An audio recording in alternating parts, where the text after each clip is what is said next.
चलने वाला मंजिल पाता बैठा पीछे रहता है। ठहरा पानी सड़ने लगता बहता निर्मल होता है।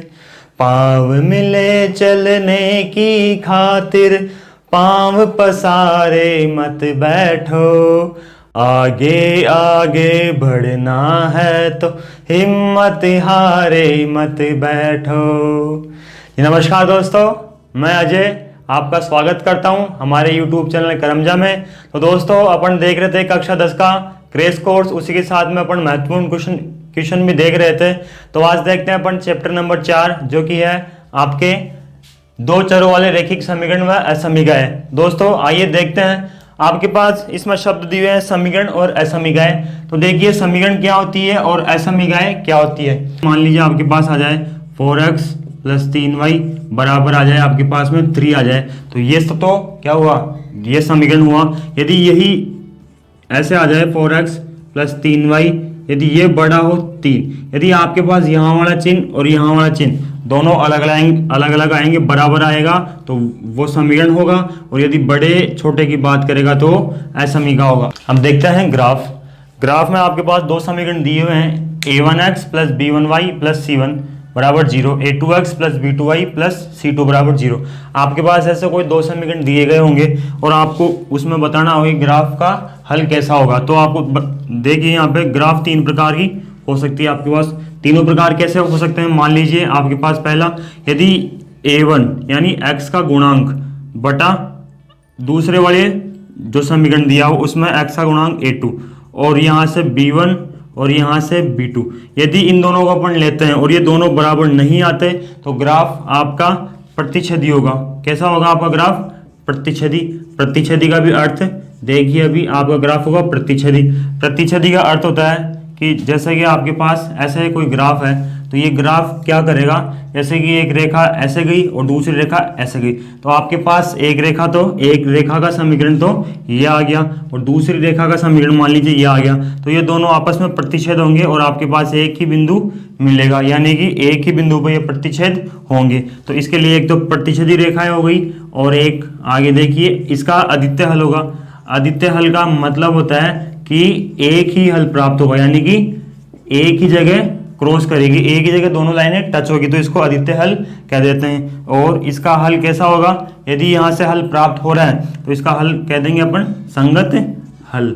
और आगे देखिए ये तो प्रतिच्छेदी हो गई, अद्वितीय हो गई और संगत होगी। एक प्रकार की तो ग्राफ ये हो गई। और दूसरे प्रकार की ग्राफ देखिए यहाँ से, यदि आपके पास यहाँ से a1 बटा a2 बराबर b1 बटा b2 बराबर c1 बटा c2, यदि आपके पास ये तीनों बराबर आती है। पहले में क्या थी, a1 a2 बराबर नहीं था b1/b2 के, तो आपको यदि दोनों ही बराबर नहीं है तो आपको c वाला नहीं लेना। लेकिन यहाँ पे मान लीजिए दोनों बराबर है, जैसे कि ये दोनों बराबर है। और तीसरी स्टेप में क्या होगा, जैसे कि a1/a2 बराबर b1/b2, यहाँ तक तो दोनों में सेम आएगा। अब इसके आगे मान लीजिए तीसरा पद, यानी कि c1/c2 बराबर नहीं हो, लेकिन यहाँ पे बराबर होगा, तो उसमें अंतर देखिए। यहाँ से आपके पास ग्राफ प्राप्त होगी जैसे कि आपकी संपाती रेखा है। संपाती रेखा होगा, अर्थ क्या होगा, देखिए संपाती रेखा कैसे होगी। जैसे ये कोई ग्राफ है, मान लीजिए इसकी कोई एक पहले समीकरण की रेखा ऐसी है और दूसरे समीकरण की रेखा भी इसके ऊपर से ही जा रही है, तो वो कैसे होगी, संपाती रेखा होगी। संपाती रेखा का मतलब एक रेखा के ऊपर दूसरी रेखा, तो ये बिल्कुल बहुत सारी यहाँ एक दूसरे को काटती हुई जाएगी, तो यहाँ से इसके हल अनेक हल प्राप्त होंगे अपने को। अनेक हल का मतलब एक रेखा के ऊपर दूसरी रेखा, तो उसको अनेक जगह टच करेगी, तो इसलिए इसको अनेक हल कह देंगे। और इसका हल भी कैसा होगा, इसका हल भी आपके पास कैसा होगा, संगत हल होगा। संगत हल का मतलब यदि टच कर जाए कहीं भी तो उसको संगत हल कह देंगे। अब मान लीजिए तीसरी टाइप में देखिए, यहाँ पे ये दोनों बराबर है लेकिन तीसरा बराबर नहीं है, तो इस टाइप में देखिए आपके पास ग्राफ कैसा प्राप्त होगा, यहाँ संपत्ति हो गया, यहाँ प्राप्त होगा समानांतर रेखाएं। यहाँ रेखाएं कैसी प्राप्त होगी, समानांतर रेखा प्राप्त होगी। समानांतर रेखा होगा मतलब जैसे कोई ग्राफ ऐसा है तो ग्राफ में एक रेखा तो ऐसी गई, पहले समीकरण की रेखा ऐसे गई और दूसरे समीकरण की रेखा भी इसके जस्ट समानांतर गई। समानांतर का मतलब कि इन दोनों रेखाओं को यदि आगे तक बढ़ाया जाता है या पीछे तक बढ़ाया जाता है तो ये कभी भी क्रॉस नहीं करेगी, यानी प्रतिच्छेद कभी भी नहीं करेगी। तो इन रेखाओं को अपन समानांतर रेखाएं कह देते हैं। तो इसलिए यहाँ पर दोनों रेखाएं एक दूसरे को टच नहीं करेगी तो इसके कोई हल प्राप्त नहीं होंगे, कोई हल नहीं होगा। तो और कोई हल नहीं के साथ में तीसरा बिंदु और लिख दीजिए संगत हल। यहाँ से कोई टच नहीं कर रही तो इसका असंगत हल हो जाएगा, यहाँ से असंगत हल। ठीक है, आपको क्वेश्चन नंबर फर्स्ट में संगत और असंगत हल बताने हैं तो आप इस प्रकार से आराम से बता सकते हैं कि कौन सा संगत है कौन सा असंगत है। जैसे कि मान लीजिए आपके पास यदि ये A1 A2 B1 B2 लेंगे और बराबर नहीं आएंगे तो उसके संगत हल होंगे। यदि यहाँ से तीनों बराबर आते हैं तो भी उसके संगत हल होंगे। यदि यहाँ से तीसरा बिंदु C1 बटा C2 बराबर नहीं आता इसके तो इसके असंगत हल होंगे। आप आसानी से कर सकते हैं। आइए आगे देखते हैं ग्राफ। आपकी परीक्षा में फिक्स है कि एक ग्राफ का क्वेश्चन आता है और उस ग्राफ के क्वेश्चन को छोड़ना नहीं है, उस ग्राफ के क्वेश्चन को पूरा करना है। तो उसके लिए इस ग्राफ को अच्छी तरह समझिए और देखिए ग्राफ सरल तरीके से किस प्रकार की जाती है। तो यहाँ देखिए, सबसे पहले यहाँ से जो आपके पास समीकरण 1 और 2 दिया हुआ है इसको नाम दे दिए समीकरण नंबर 1 और इसको समीकरण नंबर 2 नाम दे देता है। अब इस समीकरण के लिए अपन सारणी तैयार करते हैं। तो सारणी तैयार करने के लिए आपके पास जो आसान जिसको अपन अकेला कर सके उसको उठाइए। जैसे y है तो y को अपन अकेला यहाँ कर सकते हैं, तो यहाँ y रखिए और इस 3x को 2 के पास में भेज दीजिए। तो 2 माइनस यहाँ से क्या आ जाएगा 3x। माइनस क्यों आया? क्योंकि इधर प्लस का था, 2 के पास में जाके माइनस का हो गया और यहाँ y अकेला हो गया। हमेशा आपको या तो x को अकेला करना है या y को अकेला करना है, तो अपन ने यहाँ y को अकेला कर लिया। अब देखिए यहाँ से ग्राफ में जैसे कि यहाँ पे x का मान आप सबसे पहले मानेंगे 1 रख लीजिए या 0 रख लीजिए। तो 0 रखने पर यदि आप यहाँ पे x का मान 0 रखते हैं तो y का मान क्या आएगा? तो y बराबर देखिए 2 माइनस 3 गुणा यहाँ 0 रखा तो 0 आ गया। यहाँ से 3 को 0 से गुणा करते हैं तो 0 आता है। तो 2 माइनस 0 बराबर क्या बच गया? यहाँ से 2 ही आ गया, क्योंकि 3 को 0 से गुणा करते 0 बराबर 2 में से 0 गया तो 2 बच गया। ऐसे ही x बराबर यहाँ क्या मान सकते हैं आप? 1 रखने पर 1 रखेंगे तो आपके पास क्या आएगा? जैसे देखिए अब y बराबर 2, यहाँ से 2 उठाया माइनस 3 गुणा कोष्टक में रख सकते हैं गुणा को, तो यहाँ से 1 मानेंगे x का मान 1 रख दिए, 3 एकम 3 तो 2 माइनस 3, 2 में से 3 जा रहा है, छोटी संख्या हमसे बड़ी संख्या जा रही है तो आपके पास यहाँ माइनस का 1 आ जाएगा, अंतर 1 आ जाएगा जो कि माइनस का होगा, बड़ी संख्या का चिन्ह माइनस का इसलिए। अब देखिए यहाँ से x का मान क्या मानेंगे? 2 रखने पर यहाँ से 2 रख दीजिए, यहाँ से 2 रखेंगे तो y बराबर 2, y तो y आ गया 2 माइनस 3 गुणा x का मान कितना है? यहाँ से 2 रख दीजिए बराबर देखिए 2 माइनस 3 को 2 से गुणा कीजिए, 3 दूनी 6, फिर वापस 2 में 6 जा रही है, छोटी संख्या में जो बड़ी संख्या जा रही है तो इसका अंतर क्या हो गया? 4, लेकिन वो किसका आएगा? माइनस का। ठीक है, तो यहाँ से आप सारणी बना लीजिए, ये सारणी बन जाएगी। उसमें देखिए सबसे पहले आप x का मान रखिए, फिर आप y का मान रखिए और आपने 3 मान ज्ञात किए तो 3 डिब्बे बना लीजिए। अब देखिए यहाँ से x का मान सबसे पहले आपने रखा 0, आपके पास y का मान क्या प्राप्त हुआ? 2। ऐसे ही x के मान 1 पे y का मान कितना प्राप्त हुआ? माइनस का 1। x के मान 2 पे आपको y का मान कितना प्राप्त हुआ? माइनस का 4। तो ये यहाँ से कर लीजिए। समीकरण 2 में दिया हुआ है कि आपके पास 2x माइनस 3y बराबर 5। तो यहाँ देखिए, यहाँ अकेला किसको किया जा सकता है आसान तरीके से? देखिए यहाँ से 3y को यदि मैं उधर भेज दूंगा तो प्लस का होगा और यहाँ से बच जाएगा आपके पास 2x, तो इस 2x को 2 का भाग दे देंगे उधर तो x अकेला हो जाएगा। देखिए यहाँ से 2x बराबर 3y को उधर भेज देंगे तो ये जाके वहाँ प्लस में हो जाएगा, यहाँ से अपन रख सकते हैं 3y। अब देखिए यहाँ से x बराबर x के गुणांक 2 है तो 2 इसका गुणा में है और बराबर के उधर जाकर ये भाग में चला जाएगा तो भाग में आके ये बटा 2 हो जाएगा। अब देखिए यहाँ से y का मान रखते हैं, ये कोई जरूरी नहीं है कि यहाँ से पहले x का मान पहले y ज्ञात कर लिया इधर और इधर x ज्ञात कर लिया, कुछ भी आप अकेला रख सकते हैं, किसी को भी आप अकेला कर सकते हैं। तो देखिए यहाँ से सबसे पहले y का मान ज्ञात कीजिए, तो y बराबर 0 रखने पर x के मान ज्ञात करते हैं, 0 रखने पर x का मान कैसे ज्ञात होगा? तो x बराबर 5 प्लस 3 गुणा में क्या लेना? y का मान कितना रखना है? 0 बटा 2। देखिए यहाँ से 3 को 0 से गुणा करेंगे तो वापस कितना आएगा 0 और 0 और 5 में फिर 2 का भाग नहीं जाएगा तो यहाँ पे 0 नहीं रखना। आपके बार क्या रखना है, यहाँ 1 रखना है तो 1 रखिए। 3 एकम 3 और 5 और 3 कितना होता है 8। तो यहाँ से आप 8 में 2 का भाग दे सकते हैं। तो 8 में 2 का भाग देते हो आपके पास आता है 4। ऐसे ही y का मान रखिए। अब y का मान डायरेक्ट 2 नहीं रखना, 2 रख के देखिए 2 2 3 6 6 5 11। आपको लगभग इतना मान रखना है, जैसे कि आप जिस संख्या का भाग दे रहे हैं उसी संख्या को आप उसमें जोड़ दीजिए और मान रख दीजिए। ये आसान सबसे तरीका है कि जिस संख्या का भाग दे रहे हैं उस संख्या को जितना मान पहले रखा उसमें जोड़ दीजिए और रख दीजिए। जैसे कि देखिए यहाँ 1 रखा, 1 में 2 जोड़ दिए तो यहाँ पे 3 आ जाएगा। तो 3 रख दीजिए। 3 रखने पर 3 रखेंगे तो x बराबर 5 + 3 गुणा 3 बटा 2। तो 5 + 3 = 9 बटा 2। 9 और 5 कितने होते हैं 14, 14 बटा 2 यानी कितने आ गए आपके पास 7 आ गए। अब आपके पास लगातार मान बढ़ रहे हैं तो आप इसको घटाने के लिए इसका माइनस में मान रख सकते हैं। जैसे कि माइनस में मान रखेंगे, माइनस का 1 रख दीजिए, पहले प्लस का रखा अब माइनस का 1 रख दीजिए। तो माइनस के 1 रखने पर माइनस का 1 रखेंगे तो आपके पास क्या आएगा x बराबर 5 + 3 यहाँ से उठाया माइनस का 1 बटा 2। आगे देखिए 5 3 एकम 3 माइनस का हो गया बटा 2, यहाँ से बच गया 2 बटा 2 यानी कि x का यहाँ से x का मान क्या आ गया 2। आपकी सारणी क्या तैयार हो गई आपके पास। पहले तो आप x का मान रख दीजिए, फिर आप y का मान रख दीजिए। जैसे कि x के मान के लिए आपके y का मान क्या रखा सबसे पहले 1, तो 1 रखने पर x का मान कितना आया 4। ऐसे ही y का मान आपने रखा 3, तो x का मान कितना है आपके पास 7। यहाँ से देखिए y का मान कितना रखा माइनस का 1, तो x का मान कितना है आपके पास में 2। अब देखते हैं ग्राफ। समीकरण नंबर 1 से सारणी फर्स्ट बन गई और ये समीकरण नंबर 2 से सारणी सेकंड बन गई। ठीक है, अब देखते हैं ग्राफ कैसे बनती है। ग्राफ में देखिए सबसे पहले आपके पास x का मान 0 y का मान 2, तो सबसे पहले x का मान देखना है। तो ये भी x ये yx, ये प्लस के मान है x पे, ये माइनस के मान है x पे, ये प्लस के y के मान, ये माइनस के y के मान। तो x पे 0 यानी यहाँ पे, यहाँ और y के मान कितनी है 2 यानी यहाँ पे ये बिंदु आ गया। कौन सा 0 और 2 बिंदु ये यहाँ आ गया।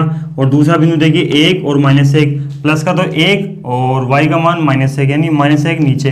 दूसरा बिंदु यहाँ आ गया, प्लस के 1 और माइनस के 1 के सामने दूसरा बिंदु यहाँ आ गया। तीसरा बिंदु देखिए x का 2 और माइनस का 4 y का, x के 2 के मान के ऊपर y का मान नीचे आएगा माइनस का 4। तो ये देखिए यहाँ से 2 के बराबर में आ गया, ये तीसरा मान आ गया। तो यहाँ से आप इसके मान को ऐसे रख सकते हैं, जैसे ये इसके सामने आया था तो आप एक तो ये मान आ गया, ये लो ये मिला देते हैं इसको, ये ठीक है। ये रेखा वही आपके कौन से समीकरण की, आपके समीकरण नंबर 3x + y बराबर 2 की ये रेखा हो गई। आप इसके बिंदु भी यहाँ लिख सकते हैं। पहला बिंदु यहाँ से आप लिख सकते हैं 0 2, दूसरा बिंदु 1 और माइनस का 1, यहाँ पे लिख सकते हैं आप 2 और माइनस का 4। अब देखिए दूसरे समीकरण की सारणी से रेखा, x के मान 4 है, y पे 1 है, x का मान 4 y का मान 1 यानी यहाँ पे बिंदु आएगा। और 7 का मान 4, x का मान 7 ये रहा, y का मान 3, तो ये बिंदु यहाँ पे आएगा, जस्ट यहाँ पे आएगा। ठीक है, और 1 और -1, x का मान 1 है तो y का मान कितना है -1 यानी ये यही बिंदु आ गया। तो ये बिंदु ऐसे मिल जाएगा, जैसे कि देखिए रेखा ऐसे जाके ऐसे मिल जाएगी, ये सीधी रेखा आएगी। स्केल से खींचेंगे तो एकदम सीधी रेखा आएगी। यहाँ बिंदु का नाम लिख सकते हैं 1 -1 तो है ही, यहाँ से आ जाएगा 4 और 1, यहाँ से आ जाएगा 7 और 3। इस प्रकार से आप इसका ग्राफ तैयार कर सकते हैं। ग्राफ तैयार करने के बाद में आपको लिखना है इसकी रेखा। ये समीकरण कौन सा था, ये थी 2x - 3y बराबर 5। अब इसका पैमाना लिखना है, तो पैमाना लिख दीजिए यहाँ पे। तो पैमाने के लिए सबसे पहले क्या लिखेंगे, x बराबर, ये जो डिब्बे हैं ना आपके पास, जो ग्राफ दी गई होगी वो आपके 1 सेमी में होगी। तो एक डिब्बे की साइज 1 सेमी, तो 1 सेमी बराबर 1 इकाई। 1 इकाई ही क्यों लिया, क्योंकि यहाँ पे सब में अंतर 1 का आ रहा है। जैसे कि 1 2 3 4 5 सब में 1 का अंतर है, तो x एक्स पे वही है सेम और y एक्स पे भी सेम यही है। तो 1 सेमी बराबर आप ले लेंगे यहाँ से 1 इकाई। इस प्रकार से आपकी ग्राफ कंप्लीट होती है। आगे देखते हैं 4.2। 4.2 में आपको देखना है आलेख की विधि से हल करना है। तो उसके लिए आपको सबसे पहले यहाँ दिया हुआ है x बड़ा है या बराबर है 2 के, तो आप इसका हल क्षेत्र ज्ञात कर सकते हैं। हल क्षेत्र ज्ञात करने के लिए आपके पास ये असमीका है, तो इस असमीका को आपको सबसे पहले समीकरण में बदलना होगा। तो यहाँ से लिखिए असमीका को समीकरण में बदलने पर, असमीका को समीकरण में बदलने पर, तो समीकरण में बदलने के बाद में आपके पास देखिए बदलने पर यहाँ से देखिए x बराबर करना है आपको डायरेक्ट, यहाँ कुछ भी हो चाहे छोटा हो चाहे बड़ा हो, आपको डायरेक्ट यहाँ बराबर करना है 2 के। अब ऐसा करने के बाद में देखिए ये समीकरण में आ गया।